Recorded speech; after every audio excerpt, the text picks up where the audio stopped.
One ad shows a happy half-dozen people floating down a stream in an empty livestock tank. That's apparently a Nebraska cruise ship, with the headline, "Lucky for you, there's nothing to do here." John Ricks, the state's tourism director, says their ad campaign had to strike a different note because not a lot of people say they think of visiting Nebraska. He says, "I call bunk on them." Bunk. That's what people in Nebraska say instead of other four-letter words. He adds, there's a lot of cool, fun stuff to do here. Another ad boasts festivals for everything from mud to testicles, meaning a food festival where sheep and beef remnants are deep fried. See? Cool, fun stuff. Vladimir Jones, a Colorado agency, prepared the ad campaign and says the focus groups have lauded its self-deprecating humor. Another Nebraska ad proclaims of their state, honestly, it's not for everyone. I've already packed my bags. 50 years ago today, a Lanky College student from Oregon won the high jump at the 1968 Mexico City Olympics and revolutionized his sport. NPR's Tom Goldman tells us the story of the Fosbury Flop. For a man who professes to live in the moment, Dick Fosbury has spent this week deep inside the past on a tour commemorating the day he confounded the sports world. The location was Mexico City. All was normal until a gangly 21-year-old civil engineering student in mismatched running shoes did this. Fosbury jumped shockingly with his back to the bar, his head and shoulders clearing first, his legs and feet trailing. You know, the way every serious high jumper does it now, but he was the first to do it internationally. And Fosbury remembers the buzz that day in the Estadio Olimpico. They had started to notice me jumping at the early heights, and then everybody was telling all of their neighbors, watch this, watch this. He remembers how he felt landing after clearing the winning height of 7 feet 4 1/4 inches, an Olympic and American record. Amazement and joy. Ladies and gentlemen, without further ado, here he is, Mr. Dick Fosbury. What? Home is Medford, Oregon. Naturally, it was one of the stops for Fosbury this week, a signing session for the new book, The Wizard of Foz.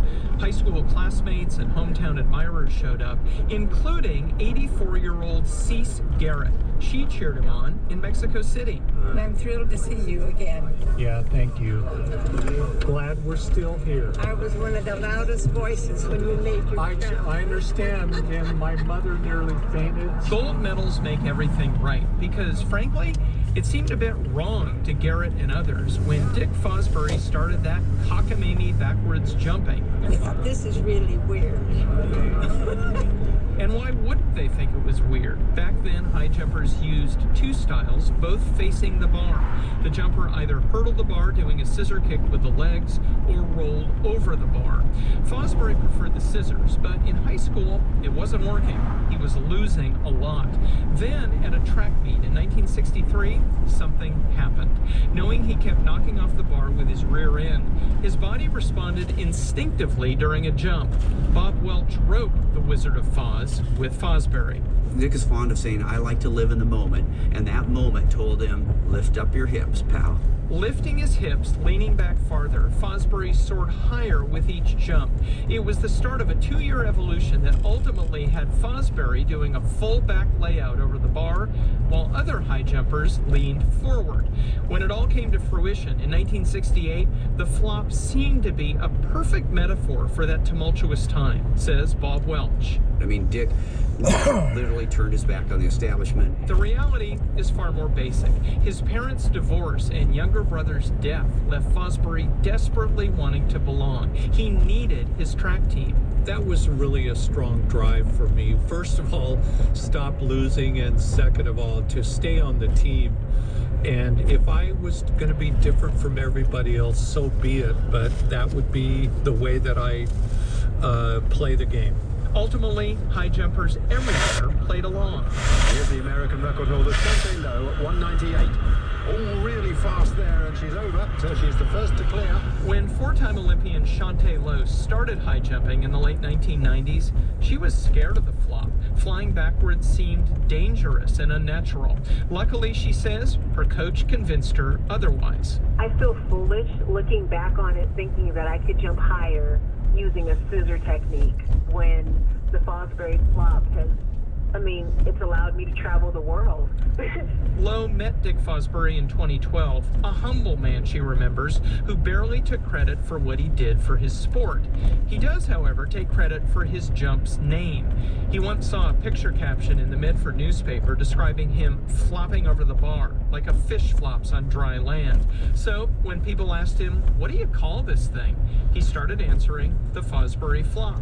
It's poetic, it's alliterative, it's a conflict. And a nice conflict it is when a flop is such a success.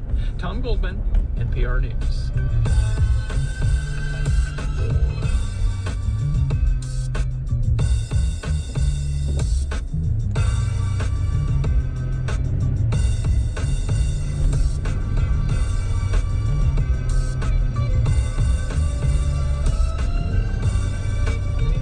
BJ Liederman, No Flop writes our theme music. You're listening to NPR News. Support comes from SFM, focused on workers' comp programs that can... Okay, it's joking too much. What? It's like not taking things serious. They don't like men who are funny. Yeah, exactly. Yeah. They want you to take life serious. They want you to be handsome. I'm serious. And have no A personality. chick broke up with me once because of that. Because you were funny? I matured. Huh. Everything at that time was a joke. And she got sick of You're it. saying a chick broke up with you because you were funny? I was always on, man. Really? She had the opportunity to laugh. Yeah. Oh, boy. Oh, what I've happened? never been on again. What happened? I wanted me to be serious. Can I just tell you what it is? Yeah. They don't like sex. And here's the deal. What? They like to be intimate, but that has nothing to do with sex. Are we talking postmenopausal women here? Because we want to relate to women, I am going to present a break that specifically does that, gives information to women that they want. It's the downside of sex. All right. Right, What? sure. What? Should I just leave the room or? No, I think you will agree. You want me to sit down on this? I think you'll agree, unless, for instance, with the first story, you want a woman to be paralyzed. Do you want that? No, I don't. Then I think you will agree with me. There's a downside to sex. This woman, she was left paralyzed after being catapulted from her super king-size bed during sex and is suing the bed supplier for $1.3 million. Oh, they're doing the catapult, huh? It's a thing, yeah. Really? Yeah. I had no idea. Do you have to get that special book for this? I had no idea. No, I'll draw it out for you. Okay, all right. She was, kneeling in the middle of the bed, and she decided to change positions. And that's when and the bed gave way, and she fell off the bed. The bed gave way. It ended up somersaulting her. She fell off, landing on her head. All good fun, huh? Jeez. The woman is a mom of 4, claims the bed was defective, and is suing the store that supplied the mattress. The supplier denies any liability for the woman's injuries and is arguing that the bed was properly assembled. Huh. All right. The woman was injured a week after the bed was delivered. They only slept on it for a week? Yeah. So now all of a sudden the manufacturer's counterclaim seems a bit dubious, right? Do you think maybe furniture stores should have a special